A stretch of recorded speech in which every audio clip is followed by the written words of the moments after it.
Thank you, Mr Speaker. And may I personally, Mr Speaker, give you my apologies. I actually refused every invitation for media, both yesterday and today. With permission, Mr Speaker, I would like to make a statement. Under Article 43 of the BBC's Royal Charter, I am required to determine a funding settlement for the level of the licence fee for a period of at least 5 years, from the 1st of April 2022. I am legally required to make my determination as far in advance of April as possible. I'd also like to highlight that this year the licence fee settlement has featured S4C prominently for the first time, in line with the recommendation from the independent review as S4C completed in 2018. The licence fee will be the sole source of public funding for S4C. Negotiations back in November 2020, they began back in November 2020, and both I and my predecessor have met with the BBC on several occasions during this period to discuss the settlement. As part of those negotiations, the Charter requires that I assess both the BBC's commercial income and activities and the level of funding required so that the BBC can effectively fulfil its mission and public purposes. In addition, this government has set out our own relevant factors to consider during the Charter review in 2015-16. Evasion, commercial income, household growth and industry costs. Mr Speaker, as the Prime Minister has said, the BBC is a great institution. It has a unique place in our current cultural heritage. And beyond our shores, the BBC broadcasts our values and identities all over the world, reaching hundreds of millions every day. Likewise, the Welsh broadcaster S4C plays a unique and critical role in promoting the Welsh language and in supporting our wider public service broadcasting landscape.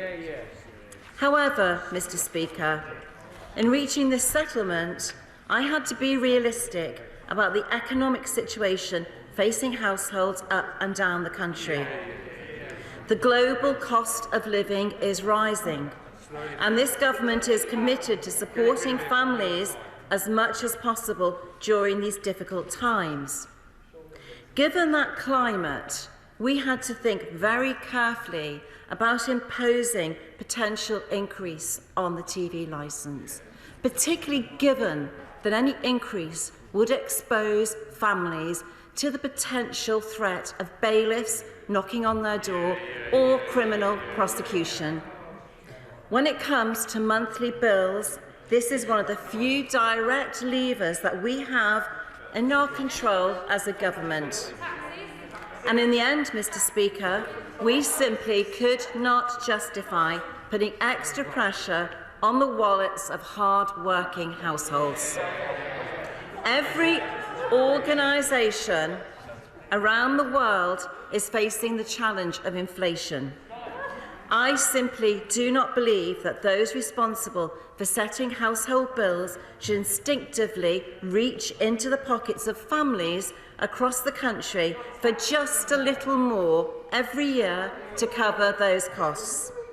So today I am announcing that the licence fee will be frozen for the next 2 years, and that it will rise in line with inflation for the following 4 years.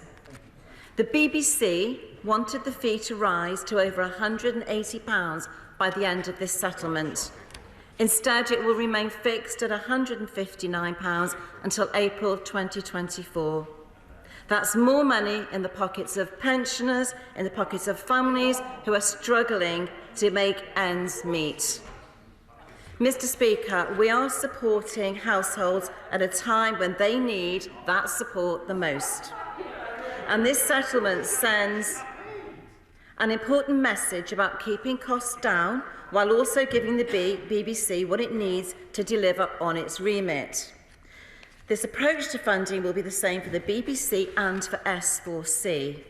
However, I can also announce that S4C will receive an additional £7.5 million per annum in funding from 2022 to support the development of their digital offering. This is a 9% increase for S4C following 5 years of frozen funding. Mr. Speaker, we believe that this is a fair settlement for the BBC. It is a fair settlement for S4C, and most importantly, it's a fair settlement for licence fee payers across the United Kingdom. And let's not forget, the BBC will continue to receive billions in annual public funding, allowing it to deliver its mission and public purposes and to continue doing what it does best. And to support the BBC even further in what is a fast-changing broadcasting landscape, the government will more than double the borrowing limit of the BBC's commercial arm to £750 million. This will enable the BBC to access private finance as it pursues an ambitious commercial growth strategy, boosting investment in the creative economy across the UK. But as Tim Davies said in his first speech as Director General of the corporation, the BBC must be a simpler, leaner organisation that offers better value to licence fee payers, and we agree with this. Ultimately, the settlement strikes the right balance between protecting households and allowing broadcasters to deliver their vital public responsibilities, whilst also encouraging them to make further savings and efficiencies. Mr. Speaker, the licence fee settlement is only one step in our roadmap for reform of the BBC. In the last few months, I've made it clear that the BBC needs to address issues around impartiality and groupthink.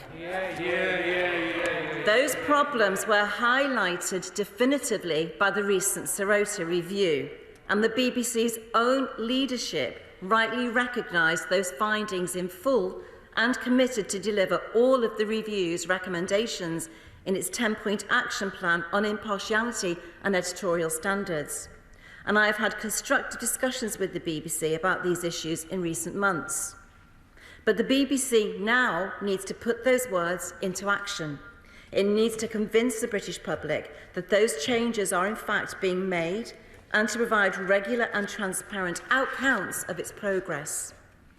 We will shortly begin the mid-term review of the BBC's charter, which will consider the overall governance and regulation of the BBC, and a key part of that review will look at whether the BBC's action plan on impartiality has in fact materially contributed to improving the internal governance of the organisation. But it's also time to look further into the future. Mr. Speaker, as any serious commentator will tell you, the broadcasting landscape has changed beyond all recognition over the past decade. We're living in a world of streaming giants, of on-demand and on pay-per-view and smart TVs. Technology is changing everything. 97% of homes already have super-fast broadband. A family in Cumbria can stream 5 different movies in 5 different rooms in its house at any one time. And our gigabit rollout is transforming those networks even further. Over 65% of UK households now have access to the fastest connection on the planet. As the tech has changed, so have audience habits, particularly amongst younger viewers. So it's time to begin asking those really serious questions about the long-term funding model of the BBC and whether a mandatory licence fee with criminal penalties for individual households is still appropriate. As we have said before, we will therefore undertake a review of the overall licence fee model, and those discussions will begin shortly. Mr. Speaker, the BBC has been entertaining and informing us for 100 years, and I want it to continue to thrive and be a global beacon in the UK and in the decades to come. But this is 2022, not 1922. We need a BBC that is forward-looking and ready to meet the challenges of modern broadcasting. A BBC that can continue to engage the British public and that commands the support from across the breadth of the UK, not just the London bubble. A BBC that can thrive alongside Netflix and Amazon Prime and all of its other challengers which attract younger viewers. The licence fee settlement represents a significant step in that journey and in our wider reform of the BBC. I look forward to continuing working with the BBC and others across the industry over the coming years to secure the future of these vital British services. I commend this statement to the House. I now come to the Shadow Secretary of State, Lucy